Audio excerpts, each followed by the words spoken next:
வணக்கம். மார்ச் 20ஆம் தேதி இன்னைக்கான முதல் பதிவு. பங்குச்சந்தையில் நடந்த சில விஷயங்களை விரைவாக பார்க்கலாம். முக்கியமான தகவல், நான் செபி ரெஜிஸ்டர்ட் அட்வைசர் கிடையாது. நம்ம சேனல்ல இருந்து எப்போதுமே ஸ்டாக் ரெக்கமெண்டேஷன்ஸ் கிடையாது. யூடியூப் சேனல் மட்டும் இல்லைங்க, மற்ற சோஷியல் மீடியா பிளாட்ஃபார்மான இன்ஸ்டாகிராம், வாட்ஸ்அப், டெலிகிராம்ல இருந்து கூட நாம ஸ்டாக் ரெக்கமெண்டேஷன்ஸ் வழங்குவதில்லை. மேலும் பணத்தை வாங்கிட்டு எந்த சேவையும் வழங்குவது இல்லை. பல போலியான குரூப் இயங்கிட்டு இருக்கு. தயவு செய்து ஜாகிரதையாக இருங்க. இந்த வீடியோவில் காட்டக்கூடிய அனைத்து கம்பெனிகளும் வெறும் இன்ஃபர்மேஷனல் பர்பஸ்க்காக மட்டுமே முதலீடு செய்யுங்கன்னு சொல்கிற வீடியோ கிடையாது. எந்த ஒரு முதலீட்லையும் ரிஸ்க் இருக்கும். ரிஸ்க் புரியாமல் இன்வெஸ்ட் செய்யாதீங்க. ரிஸ்க் புரியலன்னா தயவு செய்து இன்வெஸ்ட்மெண்ட்டை தவிர்த்துருங்க. நம்ம ருபி டிரைவர் சேனலை ஆதரிக்கிற அனைத்து நல்ல உள்ளங்களுக்கும் நன்றி. சில இண்டிவிஜுவல் ஸ்டாக்ஸ் மற்றும் செய்திகள் விரைவாக பார்க்கலாம். நேற்று மார்ச் 19ஆம் தேதி நிஃப்டி 0.3% அதிகமாக க்ளோஸ் ஆயிருக்கு. ஃபாரின் இன்ஸ்டிடியூஷனல் இன்வெஸ்டர்ஸ் 15,700 கோடி ரூபாய்க்கு வாங்கியிருக்கிறாங்க. 16,800 கோடி ரூபாய்க்கு விற்பனை செய்திருக்கிறாங்க. நெட் செல்லர்ஸாக இருந்திருக்கிறாங்க 1,100 கோடி ரூபாய்க்கு. டொமஸ்டிக் இன்ஸ்டிடியூஷனல் இன்வெஸ்டர்ஸ் 13,300 கோடி ரூபாய்க்கு வாங்கியிருக்கிறாங்க. 11,200 கோடி ரூபாய்க்கு விற்பனை செய்திருக்கிறாங்க. நெட் பையர்ஸாக தொடர்றாங்க 2,100 கோடி ரூபாய்க்கு. நிதியாண்டு 2026 இந்தியாவுடைய ஜிடிபி வளர்ச்சி 6.5% இருக்கும்னு கணிக்கிறாங்க ஃபிட்ச் ரேட்டிங்ஸ். அடுத்த நிதியாண்டு 2027 நிதியாண்டில் 6.3% இந்தியாவுடைய ஜிடிபி வளர்ச்சி இருக்கும்னு சொல்லியிருக்கிறாங்க ஃபிட்ச் ரேட்டிங்ஸ். இந்தியாவுடைய ஐடி செக்டர் நேற்று இன்ட்ராடேல 2% விழுந்தது. எக்கனாமிக் டைம்ஸில் அதற்கு என்ன காரணம் சொல்லியிருக்காங்கன்னா, அதற்கு முந்தின நாள் யூஎஸில் டெக்னாலஜி ஸ்டாக்ஸ் எல்லாமே ஒரு வீழ்ச்சியை பார்த்துருக்கு. குறிப்பாக நாஸ்டாக் விழுந்திருக்கு 1.7%. சிட்டி ரிசர்ச் இந்தியன் ஐடி கம்பெனிகள் மீது காஷியஸ் ஸ்டான்ஸ் சொல்லியிருக்கிறாங்க. முக்கிய காரணம் வேல்யூவேஷன்ஸ் அதிகமாக இருக்குது, மேக்ரோ எக்கனாமிக் அன்சர்டனிட்டி இருக்குது, அதனால் ஐடி ஸ்டாக்ஸ்க்கு ஒரு பாதிப்பு இருக்கும்னு சொல்லியிருக்கிறாங்க. சிட்டி ரிசர்ச் தகவல் கிடைத்தது எக்கனாமிக் டைம்ஸ்லேருந்து. அவங்க எதிர்பார்க்கக்கூடிய, அதாவது சிட்டி ரிசர்ச் எதிர்பார்க்கக்கூடிய ரெவென்யூ க்ரோத் நிதியாண்டு 2026 4%. ஐடி ஸ்டாக்க்கு அவங்க எதிர்பார்க்கக்கூடிய ரெவென்யூ க்ரோத் 2026 4%, கிட்டத்தட்ட 2025 அவ்வளவுதான் இருந்தது. அவங்க எம்பசிஸ் உடைய ரேட்டிங்கை அப்கிரேட் பண்ணியிருக்கிறாங்க. சிட்டி முன்ன செல் இருந்தது, அதை நியூட்ரலாக உயர்த்தி இருக்கிறாங்க. இருந்தாலும் லார்ஜ் கேப் ஸ்டாக்ஸில் அவங்களுக்கு பிடித்த 2 ஸ்டாக்ஸ் ஒன்று ஹெச்சிஎல் டெக்னாலஜிஸ், மற்றொன்று இன்ஃபோசிஸ். தங்கத்துடைய விலை புது உயரத்தை எட்டியிருக்கு. 90,000 ரூபாயை எட்டியிருக்கு 10 கிராமுக்கு. சிஎன்பிசி டிவி 18 கிடைத்த தகவல், 24 கேரட் தங்கத்துடைய விலை 10 கிராமுக்கு 440 ரூபாய் உயர்ந்திருக்கு, 90,000 ரூபாயை எட்டியிருக்கு. அதே போல் 22 கேரட் கோல்டுடைய விலை 400 ரூபாய் உயர்ந்திருக்கு 10 கிராமுக்கு, 82,900 ரூபாயாக இருந்ததுன்னு சிஎன்பிசி டிவி 18 அப்டேட் கொடுத்துருக்காங்க. இந்த ஏற்றத்திற்கு என்ன காரணம் சொல்லியிருக்கிறாங்க? 3 காரணங்கள் சொல்லியிருக்கிறாங்க. ஒன்று, மிடில் ஈஸ்டில் இருக்கக்கூடிய ஜியோ பொலிட்டிக்கல் டென்ஷன். மற்றொன்று, இந்த ட்ரம்ப் டாக்ஸ் வந்ததுனால குளோபல் ட்ரேட் அன்சர்டனிட்டிஸ். மூன்றாவது அவங்க சொல்லியிருப்பது யூஎஸ் ஃபெடரல் ரிசர்வுடைய மானிட்டரி பாலிசி, அதாவது அவங்களுடைய இன்ட்ரெஸ்ட் ரேட் குறித்தான மீட்டிங் நடந்துகிட்டு இருக்கு, அது வெளியாக இருக்கு. ஸோ இதுதான் 3 காரணமாக சொல்லியிருந்திருக்கிறாங்க சிஎன்பிசி டிவி 18ல். வோடஃபோன் ஐடியா கிட்ட ஸ்டாக் எக்ஸ்சேஞ்ச் விளக்கம் கேட்டிருக்கிறாங்க. பத்திரிகையில் ஒரு செய்தி குறித்து இந்த செய்தி நாமளும் பார்த்துருந்தோம். வோடஃபோன் ஐடியா சேட்டலைட் கம்பெனிஸுடன் அவங்க பேச்சுவார்த்தையில் இருக்கிறாங்க. சேட்டலைட் கம்யூனிகேஷன் கம்பெனிஸுடன் பேச்சுவார்த்தையில் இருக்கிறாங்க ஒரு பார்ட்னர்ஷிப்காக செய்தி பார்த்துருந்தோம். இது குறித்து தான் விளக்கம் கேட்டிருக்கிறாங்க. கம்பெனி விளக்கம் கொடுத்துருக்காங்க. ஆமாம், அவங்க சில கம்பெனியுடன் பேச்சுவார்த்தையில் இருக்கிறாங்க. அந்த கம்பெனிகளில் ஒரு கம்பெனி இலான் மஸ்குடைய ஸ்டார்லிங்குடனும் அவங்க பேச்சுவார்த்தையில் இருப்பதாக சொல்லியிருக்கிறாங்க வோடஃபோன் ஐடியா. இலான் மஸ்குடைய ஸ்டார்லிங் ஏர்டெல் மற்றும் ஜியோவுடன் ஏற்கனவே ஒரு ஒப்பந்தத்தில் கையெழுத்திட்டு இருக்கிறாங்க. அவங்க வோடஃபோன் ஐடியாவுடனும் அவங்க பேச்சுவார்த்தையில் இருப்பதாக இப்போ விளக்கம் கொடுத்துருக்காங்க வோடஃபோன் ஐடியா. வோடஃபோன் ஐடியா மற்றும் ஏர்டெலுக்கு ஒரு பின்னடைவு ஏற்பட்டிருப்பதாக சிஎன்பிசி டிவி 18 கிடைத்த ஒரு தகவல். நம்ம முன்ன செய்தியாக பார்த்துருந்தாங்க. அட்ஜஸ்டட் கிராஸ் ரெவென்யூவில் சில தள்ளுபடியை அரசு அறிவிப்பாங்கன்ற எதிர்பார்ப்பு இருக்குன்னு, அது இப்போ நடக்காது அப்படின்ற மாதிரி தான் தெரியுதுன்னு சிஎன்பிசி டிவி 18 தகவல் சொல்லியிருக்கிறாங்க. என்ன மானியம், என்ன தள்ளுபடி கொடுக்கறதா இருந்தாங்கன்னா, ஏஜிஆர் அட்ஜஸ்டட் கிராஸ் ரெவென்யூவில் இன்ட்ரெஸ்ட்டில் 50% தள்ளுபடியும், அதே பெனால்ட்டி, அதுக்கு மேலே இன்ட்ரெஸ்ட், பெனால்ட்டி மேலே போடப்பட்டிருந்த இன்ட்ரெஸ்ட்டில் 100% தள்ளுபடி செய்வதான ஒரு வாய்ப்புகள் இருக்குது. அது குறித்து அரசு யோசிச்சுக்கிட்டு இருக்கான ஒரு செய்தி வெளியானது. அது இப்போ நடக்கிற மாதிரி இல்லைன்னு சிஎன்பிசி டிவி 18 அப்டேட் கொடுத்துருக்காங்க. அப்படி வந்ததுன்னா, இல்லை அப்படி நடந்ததுன்னா, சிஎன்பிசி டிவி 18 சொல்லியிருப்பது வோடஃபோன் ஐடியா மற்றும் ஏர்டெலுக்கு ஒரு பின்னடைவு.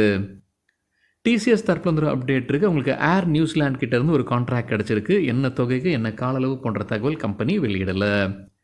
மார்க்சன்ஸ் ஃபார்மா தரப்புல அப்டேட் இருக்குது. அவங்களுக்கு யூகே எம்ஹெச்ஆர்ஐ கிட்டேருந்து மார்க்கெட்டிங் ஆத்தரைசேஷன் கிடச்சிருக்கு. அவங்களுடைய ஒரு மருந்துக்கு, ஸ்பாசம் சிகிச்சைக்கு பயன்படுத்தக்கூடிய மருந்துன்னு சொல்லியிருக்கிறாங்க. டாக்டர் அகர்வால் ஐ ஹாஸ்பிட்டல் தரப்புல அப்டேட் இருக்குது. தமிழ்நாட்டில் அவங்களுடைய புது கிளையில் ஆப்ரேஷன்ஸை துவங்கி இருக்கிறாங்க மார்ச் 19ஆம் தேதியிலிருந்து. பாசார் ஸ்டைல் ரீட்டைல் புது கடையை திறந்திருக்கிறாங்க வெஸ்ட் பெங்கால் மாநிலத்தில். இது அவங்களுடைய 213வது கடை. ஜெயபிரகாஷ் அசோசியேட்ஸ் நேற்று நல்லா பர்ஃபார்ம் பண்ணியிருந்திருக்கிறாங்க. கிட்டத்தட்ட 5% அதிகரிச்சிருக்கு. எக்கனாமிக் டைம்ஸில் ஒரு செய்தி சொல்லியிருக்கிறாங்க. என்ன செய்தி? Jaiprakash associates corporate insolvency proceedings போய்கொண்டிருக்கு. எந்தெந்த நிறுவனங்கள் ஆர்வம் காட்டியிருக்கிறாங்க ஜேபி அசோசியேட்ஸை வாங்குவதற்கு? JSW, Dalmia Bharat, Jindal power, Vedanta, GMR, Welspun மற்றும் டாரன் நிறுவனங்கள் எல்லாமே ஆர்வம் காட்டியிருப்பதாக சொல்லியிருக்கிறாங்க. எக்கனாமிக் டைம்ஸில் அவங்க எக்ஸ்பிரஷன் ஆஃப் இன்ட்ரெஸ்ட்டை தாக்கல் செய்திருக்கிறாங்க. இந்த கார்ப்பரேட் இன்சால்வன்சி ப்ரொசீடிங்ஸோடைய பாகமாக எக்ஸ்பிரஷன் ஆஃப் இன்ட்ரெஸ்ட்டை தாக்கல் செய்திருக்கிறாங்கன்னு எக்கனாமிக் டைம்ஸில் தகவல் கொடுத்துருக்குறாங்க.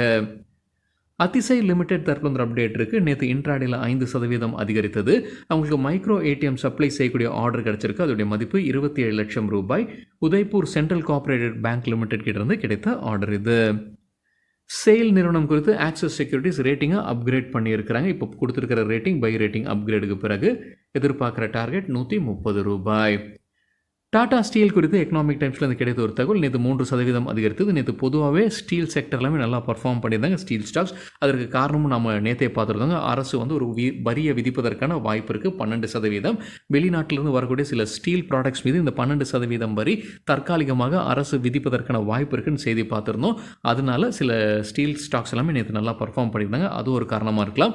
மற்றொரு காரணம் எக்கனாமிக் டைம்ஸில் என்ன சொல்லியிருக்கிறாங்கன்னா, MK குளோபல் அவங்க இப்போ தான் டாடா ஸ்டீல் ஒரு பாயிண்ட் ஆஃப் இன்ஃப்ளெக்ஷனில் இருக்கிறாங்க. ஒரு டேர்னிங் பாயிண்டாக இருக்குது டாடா ஸ்டீலுடைய ஷேர் ப்ரைஸுக்குன்னு சொல்லியிருக்காங்க. பை ரேட்டிங் கொடுத்துருக்காங்க MK குளோபல்ன்ற செய்தி சொல்லியிருக்காங்க எக்கனாமிக் டைம்ஸில். பிரின்ஸ் பைப்ஸ் தரப்புல ஒரு அப்டேட் இருக்குது. பீகார் ஆலையில் அவங்க கமர்ஷியல் ப்ரொடக்ஷனை துவங்கி இருக்கிறாங்க. அந்த ஆலையுடைய டோட்டல் இன்ஸ்டால்ட் கெப்பாசிட்டி ஆண்டிற்கு 60,000 மெட்ரிக் டன். இது அடுத்த 6லேருந்து 9 மாதத்தில் கம்ப்ளீட்டாக கொண்டு வராங்க.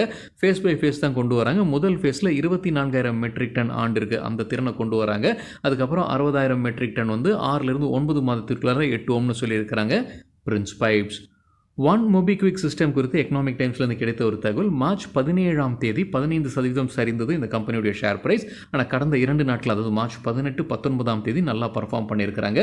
18ஆம் தேதி 20%, 19ஆம் தேதி 19% அதிகரித்ததுன்னு எக்கனாமிக் டைம்ஸில் தகவல் கொடுத்துருக்குறாங்க. IPO முடிஞ்சு அந்த 3 மாதத்தில் லாக்இன் இருந்த அந்த ஷேர்ஸுடைய லாக்இன் பீரியட் முடிவுக்கு வந்திருக்கு. மார்ச் 17ஆம் தேதி கிட்டத்தட்ட 46 லட்சம் ஈக்விட்டி ஷேர்ஸுடைய லாக்இன் பீரியட் முடிவுக்கு வந்திருக்கு. அதாவது 6% ஈக்விட்டி ஷேர்ஸ் அது. ஸோ அவங்க விற்பனைக்கு வருவதற்கான வாய்ப்பு இருக்குது. அதனால் மார்ச் 17ஆம் தேதி ஒரு வீழ்ச்சியை பார்த்தது. 18, 19 ஒரு ரெக்கவரி இருந்திருக்குன்னு எக்கனாமிக் டைம்ஸில் தகவல் கொடுத்துருக்குறாங்க. REC லிமிடெட் டிவிடெண்ட் அறிவிச்சிருக்கிறாங்க. ஒரு ஷேருக்கு 3 ரூபாய் 60 பைசா. அதற்குரிய record date March 26.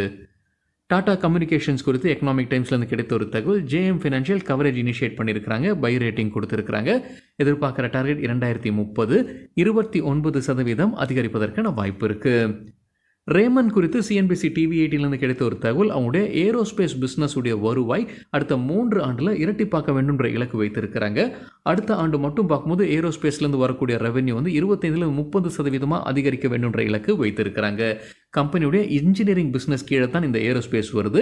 Engineering business கீழே 2 இருக்குது. ஒன்று ஏரோஸ்பேஸ், மற்றொன்று ஆட்டோ காம்பனன்ட்ஸ். இந்த இன்ஜினியரிங் செக்மெண்ட் எவ்வளவு கான்ட்ரிபியூட் பண்ணுது கம்பெனியுடைய ஒட்டுமொத்த வருவாயில் நிதியாண்டு 2024 அது 9%.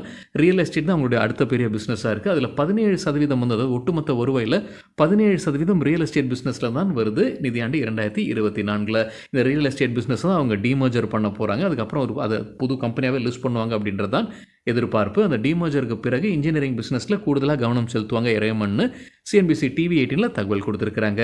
நிதியாண்டு 2026 அந்த ரியல் எஸ்டேட் பிஸ்னஸ்லேருந்து வரக்கூடிய வருவாயோடைய வளர்ச்சி அவங்க எதிர்பார்ப்பது 20%.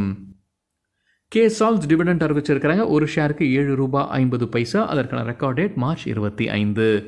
மிஸ்ரா தத்தோ நிகம் லிமிடெட் டிவிடெண்ட் அறிவிச்சிருக்கிறாங்க. ஒரு ஷேருக்கு 75 பைசா. அதற்கான ரெக்கார்ட் டேட் மார்ச் 25. இண்டிஜின் லிமிடெட் தரப்புல அப்டேட் இருக்குது. யூரோப்பில் விரிவாக்கம் செய்கிறாங்க. அதோடைய பாகமாக லண்டனில் புது சென்டரை திறந்திருப்பதாக சொல்லியிருக்கிறாங்க இண்டிஜின் லிமிடெட். அஞ்சானி போர்ட்லேண்ட் சிமெண்ட் தரப்புல அப்டேட் இருக்குது. அவங்களுடைய மற்றொரு நிறுவனம் தான் பவ்யா சிமெண்ட் பிரைவேட் லிமிடெட். இங்கேருந்து எந்த ப்ராடக்ட்ஸும் அவங்களால எடுத்து செல்ல முடியல. சில டிரான்ஸ்போர்ட்டேஷன் பிரச்சனைகள் ஏற்பட்டிருக்கு. அதில் கடந்த 25 நாட்களாக அவங்களால இந்த கம்பெனியிலேருந்து அவங்களுக்கு எந்த பொருட்களும் எடுத்து செல்ல முடியலன்னு சொல்லியிருக்கிறாங்க. பெரிய அளவில் பாதிப்பில் மற்ற ஆலையிலேருந்து கூடுதலாக உற்பத்தி செய்து வருவதாக சொல்லியிருக்கிறாங்க Anjani portland cement. Zerodha fund house அவங்களுடைய புது ஸ்கீம் அறிமுகம் செய்கிறாங்க. சிஎன்பிசி டிவி 18லேருந்து கிடைத்தது. Zerodha overnight fund. இது வந்து மார்ச் 19ஆம் தேதி ஓப்பன் ஆகுது. ஏப்ரல் 2ஆம் தேதி வரைக்கும் இருக்குது. இது low risk short term investment, high லிக்விடிட்டியை ப்ரிஃபர் பண்ணுறவங்க முதலீடு செய்ய முடியும்னு சொல்லியிருக்கிறாங்க. சிஎன்பிசி டிவி 18ல் எந்த எக்ஸிட் லோடும் கிடையாது. எந்த பெஞ்ச் மார்க்கை பின்பற்றுறாங்க, எந்த இண்டெக்ஸை ஃபாலோ பண்ணுறாங்கன்னா நிஃப்டி 1D ரேட் இண்டெக்ஸை அவங்க ஃபாலோ பண்ணுறாங்க. குறைந்தபட்ச முதலீடு ₹100. அதுக்கப்புறம் ஒரு ரூபாயை கூடுதலாக நம்ம முதலீடு செய்ய முடியும்னு சொல்லியிருக்கிறாங்க. அதாவது 101, 102 அப்படின்ற மாதிரி அவங்க முதலீடு செய்ய முடியும்னு சொல்லியிருக்கிறாங்க சிஎன்பிசி டிவி 18ல். சுஸ்லான் எனர்ஜிக்கு ஜேஎம் ஃபினான்ஷியல் தொடர்ந்து பை ரேட்டிங் கொடுத்துருக்காங்க. ஆனால் டார்கெட் ப்ரைஸை குறைச்சிருக்கிறாங்க. முன்ன சொன்னது ₹80, இப்போ ₹71 குறைச்சிருக்கிறாங்க. கேபிட்டல் மார்க்கெட் ஸ்டாக்ஸ் சில நாட்களாகவே வீழ்ச்சியை பார்த்துக்கிட்டு இருக்குது. அவங்களுடைய பீக்லேருந்து நல்லாவே விழுந்திருக்கு. அந்த பீக்கை மறுபடியும் எட்டுவதற்கு 90% வரைக்கும் சில ஸ்டாக்ஸ் அதிகரிக்க வேண்டும். ஸோ கிட்டத்தட்ட இரட்டிப்பான தான் அந்த பீக்கை எட்ட முடியும்னு சிஎன்பிசி டிவி 18ல் தகவல் கொடுத்துருக்காங்க. எந்தெந்த ஸ்டாக்ஸை சொல்லியிருக்கிறாங்க? BSc, CDSL, angel one, camps, MCX, Motilal Oswal, caffeine technologies எல்லாமே 30% வீழ்ச்சியை பார்த்துருக்கு அவங்களுடைய பீக்ஸ்லேருந்து. ஸோ அந்த பீக்கை மறுபடியும் எட்டுவதற்கு 90% வரைக்கும், அதாவது 40% 90% இப்போ இருக்கக்கூடிய கரண்ட் ப்ரைஸ்லேருந்து அந்த 90% வரைக்கும் உயர்ந்தால் தான் அந்த எர்லியர் பீக்கை எட்ட முடியும்னு சொல்லியிருக்கிறாங்க சிஎன்பிசி டிவி 18ல். குறிப்பாக 2 ஸ்டாக்ஸ் பார்க்கலாம். பிஎஸ்சி வந்து 40% கரெக்ஷனை பார்த்துருக்கு. ஜனவரி 2025ல் பீக்கை எட்டியது. அதுக்கப்புறம் 40% விழுந்திருக்கு. மறுபடியும் அந்த லெவலில் எட்டணும்னா 48% அவங்க இப்போ இருக்கிற லெவல்லேருந்து அதிகரிக்க வேண்டும். அதே போல் ஏஞ்சல் ஒன் வந்து இப்போ இருக்கக்கூடிய லெவலிருந்து முந்தின பீக்கை எட்டுவதற்கு 87% அதிகரிக்க வேண்டும்னு சொல்லியிருக்கிறாங்க சிஎன்பிசி டிவி 18ல். யூஎஸ் ஃபெடரல் ரிசர்வ் இன்ட்ரெஸ்ட் ரேட்டில் எந்த மாற்றமும் செய்யாமல் அப்படியே விட்டுருக்காங்க. 4.25லேருந்து 4.5% இருந்த இன்ட்ரெஸ்ட் ரேட்டை அப்படியே விட்டுருக்காங்க. எந்த மாற்றமும் செய்யலை. பெரும்பாலான வல்லுநர்களும் அதே தான் எதிர்பார்த்துருந்தாங்க. இப்போ சிஎன்பிசிலேருந்து கிடைத்த தகவல், யூஎஸ் ஃபெடரல் ரிசர்வ் 2 நாட்கள் மீட்டிங் முடிஞ்சு இன்ட்ரெஸ்ட் ரேட்டில் எந்த மாற்றமும் செய்யாமல் அறிவிப்பு வெளியிட்டிருக்கிறாங்க.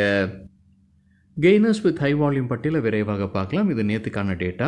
ஹை வால்யூம்னு எப்படி சொல்கிறோன்னா, நேற்று வால்யூமுடன் கடந்த 10 நாளைக்கான ஆவரேஜ் வால்யூமை ஒப்பிடும்போது 100% மேலே இருக்கிற சில ஸ்டாக்ஸ் கெய்னர்ஸ்ன்னு சொல்லும்போது நேற்று ஷேர் ப்ரைஸ் அதிகரித்திருக்க வேண்டும். Garden Reach Ship Builders 20% share price அதிகரித்தது. 524% வால்யூம் அதிகரித்தது. விபார் ஸ்டீல் 20% ஷேர் ப்ரைஸும் 439% வால்யூம் அதிகரிப்பு. எஸ்கேபி பேரிங்ஸ் 20% ஷேர் ப்ரைஸ் உயர்ந்தது. 100% வால்யூம் அதிகரிப்பு. டேன்லா பிளாட்ஃபார்ம்ஸ் 18% ஷேர் ப்ரைஸும் 2557% வால்யூம் அதிகரிப்பு. எம்கே டேப்ஸ் 16% ஷேர் ப்ரைஸ் அதிகரித்தது. 435% வால்யூம் அதிகரித்தது. ஐடியா ஃபோர்ஜ் டெக்னாலஜிஸ் 14% ஷேர் ப்ரைஸும் 768% வால்யூம் அதிகரிப்பு. Swaraj Engines 14% share price 270% volume. Premier Explosives 13% share price உயர்ந்தது. 1028% வால்யூம் அதிகரித்தது. Mazagon Dock Ship Builders 10% share ப்ரைஸும் 310% வால்யூம் அதிகரிப்பு. லூசர்ஸ் வித் ஹை வால்யூம் பட்டியலில் சென்டம் எலக்ட்ரான் 6% வீழ்ச்சி, 1297% வால்யூம் அதிகரிப்பு. மேஸ்டெக் 5% சரிந்தது. 465% வால்யூம் அதிகரிப்பு. ஜிண்டால் ட்ரில்லிங் 5% வீழ்ச்சி, 2850% வால்யூம் அதிகரிப்பு. சாஸ்கன் டெக்னாலஜிஸ் 5% சரிந்தது. 137% வால்யூம் அதிகரிப்பு. ஃபீனிக்ஸ் மில்ஸ் 3% வீழ்ச்சி, 1097% வால்யூம் அதிகரிப்பு. அவாந்தி ஃபீட்ஸ் 3% சரிந்தது. 179% அதிகரித்தது வால்யூம். டெக் மஹிந்திரா 2% வீழ்ச்சி, 183% வால்யூம் அதிகரிப்பு. சரிங்க, இதுதான் சில விஷயங்கள் என்னுடைய பார்வைக்கு எட்டியது. நன்றி, வணக்கம்.